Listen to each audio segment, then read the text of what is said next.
Assalamualaikum warahmatullahi wabarakatuh. Masih di Grace Gria. Ya biasanya kita kulineran ya, tapi kali ini kita bikin video tentang ini dulu deh, tentang infrared thermometer nih. Karena di video saya sebelumnya banyak yang nanya, berbagi pengalaman, banyak yang komen. Penasaran? Simak terus.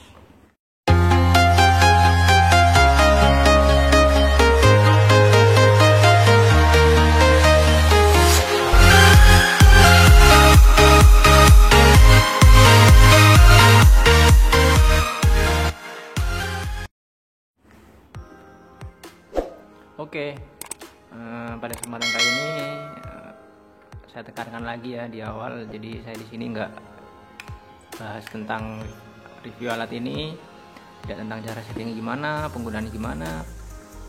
Itu enggak, cuma membantu rekan-rekan yang bertanya atau komen di video saya sebelumnya.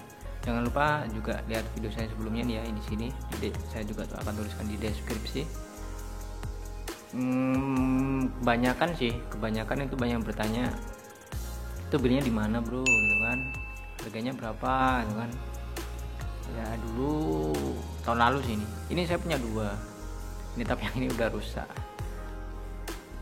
Jenisnya mungkin ya mirip lah, dan mungkin kalau di sini ada perbedaan tombol, tapi secara penggunaan gitu kan, secara setting sama aja sih. Ya, balik lagi ke pertanyaan kalian. Saya dulu nih tahun lalu sih, ini belinya di online shop. Harganya sih nggak nyampe 500.000 sih. Tapi itu tergantung dari ini juga ya, standar dari termometernya sendiri. Kalau kalian mencari yang standar rumah sakit mungkin, atau ke ya yang lebih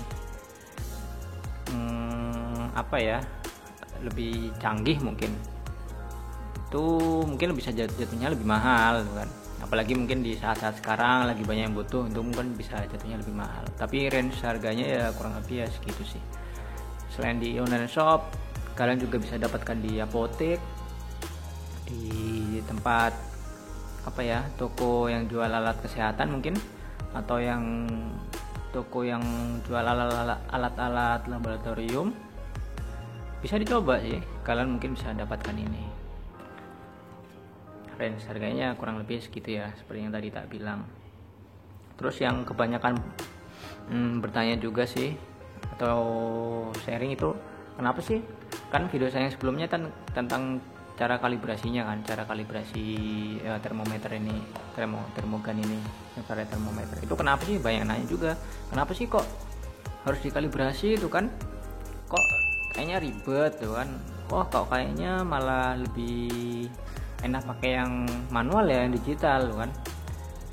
Ya nggak masalah sih sebenarnya, cuma menurut saya karena kita butuh data hasil yang cepat kan, dan menurut saya, sekali lagi ini menurut saya sih, kenapa harus dikalibrasi ya, namanya juga sensor ya bro, sensor pasti ada errornya gitu loh, dan kita harus pastikan alat ini memang sesuai dengan yang seharusnya tuh kan. Jangan sampai kita pakai alat ini tapi malah hasilnya nggak akurat, malah salah.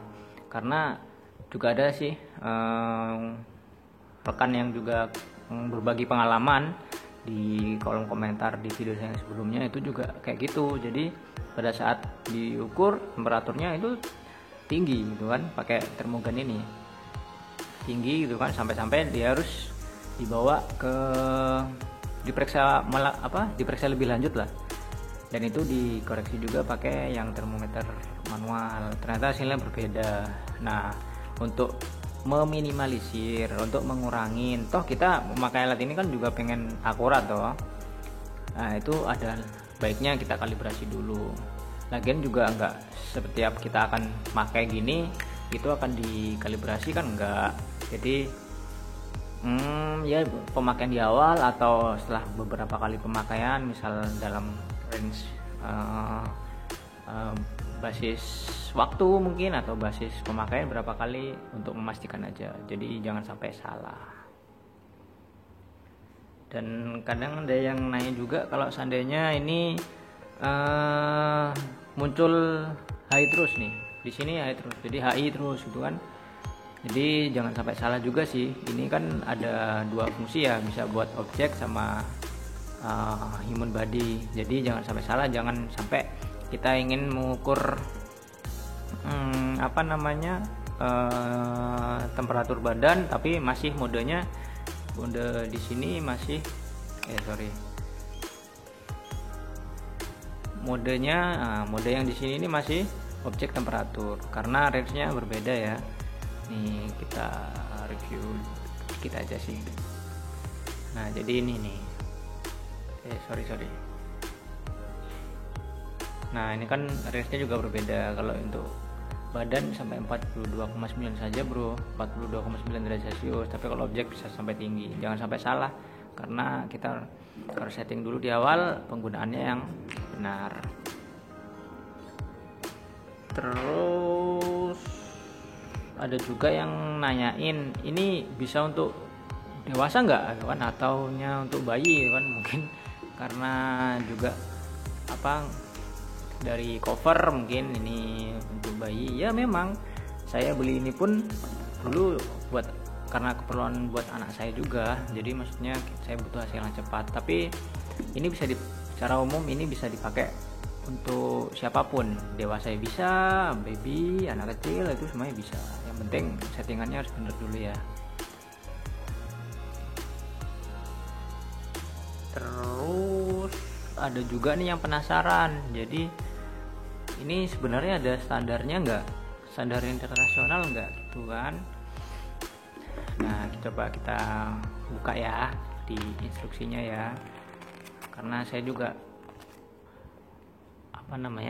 harus baru memastikan dulu nih, pastikan di instruksinya ada. Nah setelah saya cari-cari, ternyata di buku instruksinya ini ada nih standarnya ASTM 1995 tahun 1998. Atau kita coba cari yang di satunya ya, dikomparasikan apakah ada. Kita coba cari dulu. Nah ini dia nih, ternyata ini juga sudah ada nih ASTM ya, ASTM 1998. Mungkin ini direvisi tahun 2003 sih, saya juga kurang mengerti. Kita bisa lihat di Google aja sih, itu ASTM ini udah ini ya, standar specification for infrared thermometer. Kita bisa baca di sana. Dan ada lagi nih yang ini ya, kalau yang tadi standar ASTM udah oke ya, udah clear. Untuk lebih jelasnya bisa cari di Google aja sih. Karena saya juga jujur nih masih belum baca semuanya sih, standar isinya itu apa. Tapi kalau udah diatur ASTM ya insyaallah kita percayalah. Dan ada juga ini yang nanyain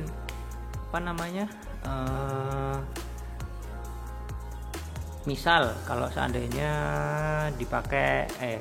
memakai alat yang termogan seperti ini, tapi yang skala industri, mungkin teman-teman yang kerja di manufacturing atau industri lah ya, itu pasti akan menemukan nih misal kayak fluk gitu kan. Itu gimana tuh kan, bisa nggak kan?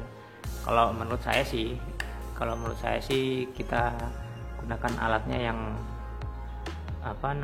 yang properly aja lah. Jadi kalau memang untuk skala industri, untuk mengukur equipment di industri, di pabrik tuh kan, ya kita gunakan alat yang sesuai. Tapi kalau seandainya ingin mengukur temperatur badan, ya kita juga harus gunakan alat yang sesuai.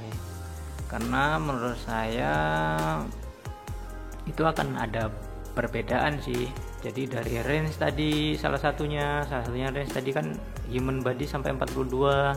Tapi kalau alat itu kemungkinan besar kan bisa sampai ratusan derajat itu, bisa sampai 500 atau bahkan 1000 mungkin ya.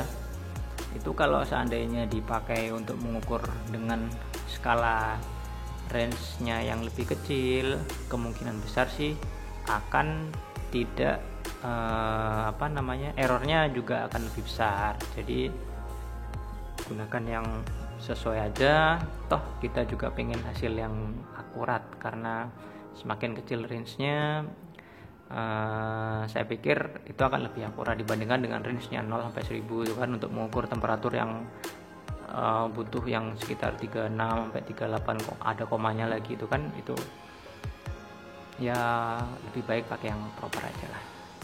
Oke, kalau teman-teman masih ada yang pengen berbagi pengalaman mungkin, atau ada yang mau tanya-tanya, mau sharing, silahkan ditulis di kolom komentar aja, dan teman-teman bisa saling sharing di sini.